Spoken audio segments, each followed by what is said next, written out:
கால் பண்ணி கேட்டேன். ஸோ என்ன இது ஒர்க்கு அப்படின்னு கேட்கும்போது அவங்க இதை பாரு அப்படின்னு சொன்னாங்க. ஸோ பார்த்த உடனே எனக்கு இன்ட்ரெஸ்ட் ஆன ஒரே ஒரு விஷயம் என்னன்னா, ஸோ உங்களோட வருமானத்தை வச்சு உங்களோட கனவை பூர்த்தி பண்ண முடியுமா அந்த கொஷின்லேயே வந்து நான் லாக் ஆகிட்டேன். ஆமாம், நம்மளும் ஒர்க் பண்ணிட்டு இருக்கோம், ஆனால் நம்ம என்ன பண்ணியிருக்கோம் இது வரைக்கும் எதுவுமே பண்ணலையே. ஸோ அந்த கொஷின் தான் வந்து எனக்கு பிஸ்னஸ்க்குள்ளே வர வச்சுது. ஸோ இன்வெஸ்ட்மெண்ட் இல்லை, நம்ம இங்கே லாஸ் ஆகிறதுக்கு எதுவுமே இல்லை, ஆனால் எனக்கு இதை பற்றி எதுவுமே தெரியாது. ஸோ ஜஸ்ட் ட்ரை பண்ணி பார்க்கலாம் அப்படிங்கிற தாட்டில் மட்டும்தான் உள்ள வந்தேன். இந்த பாசிட்டிவ் மைண்ட் செட் தான் இந்த லெவலில் எனக்கு கொண்டு வந்து நிப்பாட்டிருக்கு. ஸோ அதுக்கப்புறம் பார்த்தீங்கன்னா, ஸோ வெஸ்டேஜ் மூலமாக நான் நிறைய டிரான்ஸ்ஃபர்மேஷன் வந்து நான் பார்த்துருக்கேன். ஏன்னா பிஃபோர் வெஸ்டேஜ் எனக்கு கனவு அப்படிங்கிறது எதுவுமே இல்லை. வர சேலரியை வீட்டுக்கு கொடுப்பேன், நான் செலவு பண்ணுவேன், வீக்கெண்டானா ஜாலியாக இருப்பேன். ஸோ அந்த மாதிரி ஆர்டினரி பர்சனுக்கு தான் நானும் இருந்தேன். பட் ஆஃப்டர் வெஸ்டேஜ், ஸோ கனவுனா என்ன, நம்மளோட லைஃப் ஸ்டைல் எப்படி மாற்றணும், நம்ம ஒரு புவர் லைஃப் ஸ்டைல் இருக்கோம், நம்ம கஷ்டத்தில் இருக்கோம் அப்படிங்கிறது எல்லாத்தையுமே ரியலைஸ் பண்ண வச்சு. ஏன்னா யார் ஒருத்தர் நம்ம கஷ்டத்தில் இருக்கோம் அப்படிங்கிறத உணர்றீங்களோ அப்போ தான் வந்து இந்த பிஸ்னஸ் உங்களுக்கான வாய்ப்பு.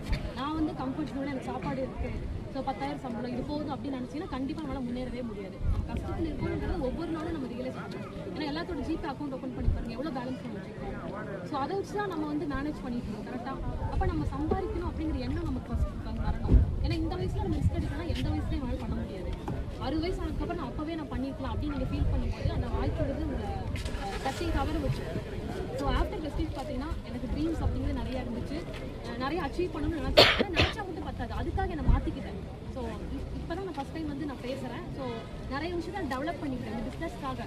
பிஃபோர் எல்டிபி எப்படி பேசணும், ஆஃப்டர் எல்டிபி எப்படி பேசணும், அதே மாதிரி அப்ளை பேசுகிற கான்கால் இருக்கட்டும், குரூப்பில் வர ஒவ்வொரு மெசேஜையும் நான் வந்து கண்ணும் கருதுமாக பார்த்தேன். நம்ம என்ன பண்ணுறோம், குரூப்பில் வருது அப்படியே விட்டுறோம், நமக்கு ஃப்ரீயாக தானே கிடைக்குதுன்னு சொல்லிட்டு அந்த இன்ஃபர்மேஷன் எல்லாமே நான் லேர்னிங்காக எடுத்துக்கிட்டேன். அதுக்கப்புறம் என்ன நான் டெவலப் பண்ணேன். ஸோ நிறைய ரிஜெக்ஷன் ஃபேஸ் பண்ணேன், ஃப்ரெண்ட்ஸு ஃபேமிலி யாருமே எனக்கு கீழே ஜாயின் பண்ணலாம், நான் விடவே இல்லை. ஏன்னா இது நம்ம லைஃப், நம்ம இங்கே எஃபோர்ட் போட்டால் தான் நம்ம முன்னேற முடியும். யாரும் வந்து நமக்கு பேங்க் அக்கௌண்ட் வந்து அமௌண்ட் வந்து போட மாட்டோம். அப்போ எனக்கு ட்ரீம்ஸ் இருக்குது அப்படின்னா அதுக்கு என்ன டெவலப் பண்ணிக்கணும். ஸோ இப்போ நான் நிறைய விஷயம் நான் டெவலப் பண்ணியிருக்கேன், இன்னும் நான் டெவலப் பண்ணுவேன், அப்கிரேட் பண்ணுவேன்.